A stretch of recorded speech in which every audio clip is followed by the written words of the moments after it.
Okay, welcome to Algebra 2 in 7 minutes. And first we have to understand order of operations, PEMDAS or PEMDAS. So we would do exponents first, then we would add up everything in these parentheses, then we would do multiplication, then we would do this division first, and then subtraction last. Okay, next we have our linear equations, or the line when we're graphing them. So slope is the rate of change on that line. When we're given 2 points, we're going to use this equation to solve for our slope, and using whatever point that this line will go through, we can use point slope form to find our slope intercept form. Okay, when we're graphing inequalities, we shade above the line if y is greater than, or below the line if y is less than. Absolute value is just the total distance away from the origin point on a line. So when we're solving the equations, we have, let's say, 3x equals -3, which actually is impossible because absolute value will always return positive. But let's say 3x equaled +3, we would have 3x equals -3 and 3x equals +3, and we'd solve that. Okay, so we have our parent functions. So when graphed, they will go through our origin. And we have transformations. When we add a constant or number just to this parent function, like +5, it'll go up vertically by 5. And if we subtract 5, it'd go down vertically. But if we replace x with x plus k, where k is a number, it moves to the graph left or right horizontally.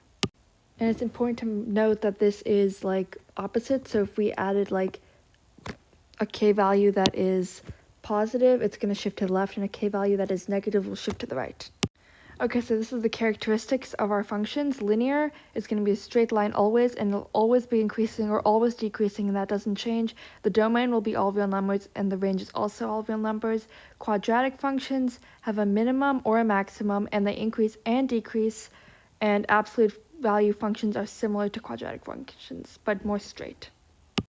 Factoring and expanding are opposites of each other. When we expand, we get an equation like this, and we see that a values are the product, and the a plus b is the sum. So when we're factoring, we want to find an a and b such that the a times b will equal our c value, or this value over here, and our a plus b is going to equal this 5, and we can see 3 and 2 fill that requirement pretty well. So our factoring is this, and this is an example over here. When the coefficient of our x squared term isn't 1, we're going to multiply that by our last term over here, and then we'll factor it like usual. Okay, so above we have our sum of cubes and difference of cubes formulas. Just memorize those when you're factoring cubes and sums. And when we're graphing a polynomial, let's say a quadratic, our solutions are going to be where y equals 0. So for this, we can set y equal to 0 and do this.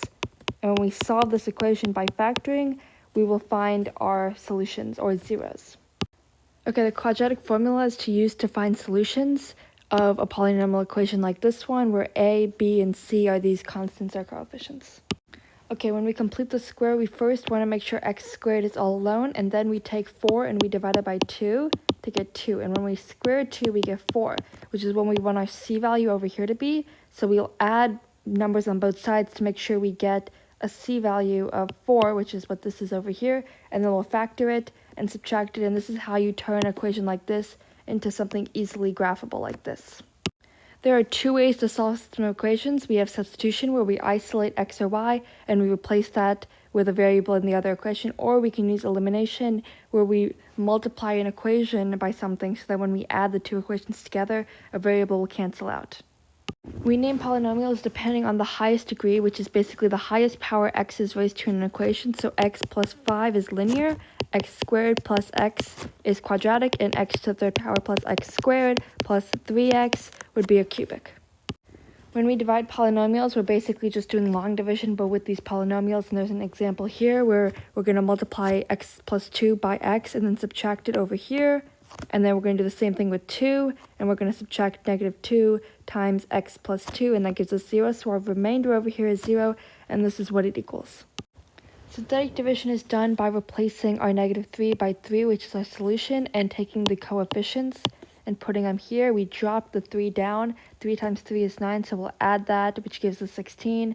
3 times 16 is 48, and we get 53. And when we put our x's back, we get 3x plus 16 plus 53 over x minus 3, because that is our remainder. Okay, so this is our exponential functions. It doesn't have to be e raised to the power of x. It could be 5 raised to the power of x equals y. You're going to get the similar shape, and our horizontal and vertical transformations are similar to previous functions. And if x is not positive, it's going to look like this, but reflected over the x-axis. So our logarithmic functions are the opposite of exponential functions. You can see it's reflected over the y equals x axis because they're inverses.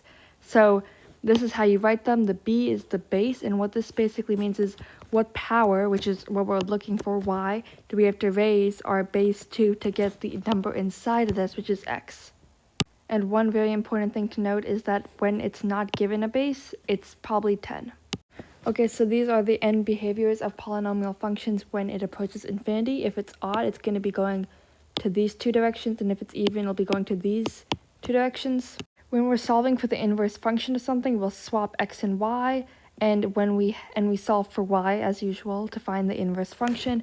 And so let's say we have this and we have a composite function. When we have something like this, we're going to replace our x with g of x, and we're going to get something like this, which will end up expanding and simplifying. Rational functions are basically two polynomials over each other, and so the solutions of f of x are going to be the solutions to the function where it hits 0, where y equals 0, and the solutions to g of x are vertical asymptotes, where the graph will approach that but not actually hit it because it's undefined at that spot, because you cannot divide anything by 0. Horizontal asymptotes, which are horizontal, of course, like this, are going to be found when the degree of f of x is not greater than the degree of g of x by 1. If it is only greater than it by 1, you have a slant asymptote, which you're going to solve by dividing these two using long division. So this is how the unit circle is defined. So a point P, cosine is defined as x, the x value of that point P, and sine is defined as the y value of that point P. And we can use that to solve things on other similar triangles because a calculator knows the cosine of any angle. So we can use h if we knew what our hypotenuse was, or the length of, let's say, a ladder, and we wanted to find how far away it was from a building. We would do h times cosine of whatever angle it makes with the ground to find what the distance from that building is. When we're converting from radians to degrees or degrees to radians, we're going to use these two formulas. Here we just multiply by pi over 180, and here we would multiply by 100 over pi, depending on what we want to convert to.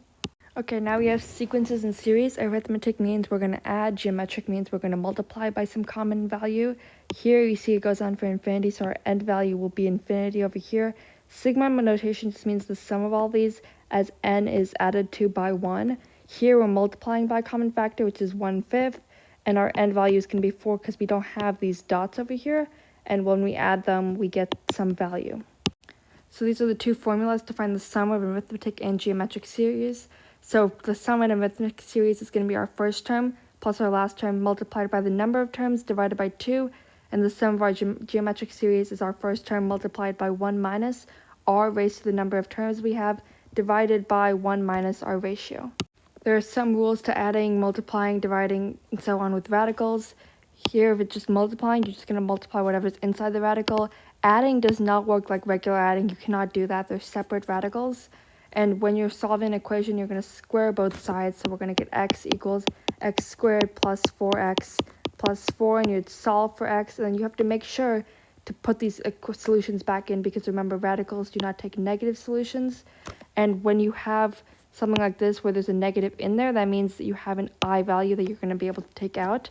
Negative square root of 1 is equal to I, and you could see here a breakdown of how you would simplify this.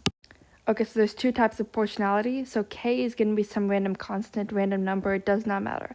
But if x times y is always equal to that 1k, it means it's inversely proportional. If y equals k, which is some constant, times x all the time, then it's directly proportional. So this is probability. So this n choose k is the number of ways you could choose k objects out of n, and it is basically n factorial over k factorial, n minus k factorial. Probability of something happening equals wanted outcomes over all outcomes.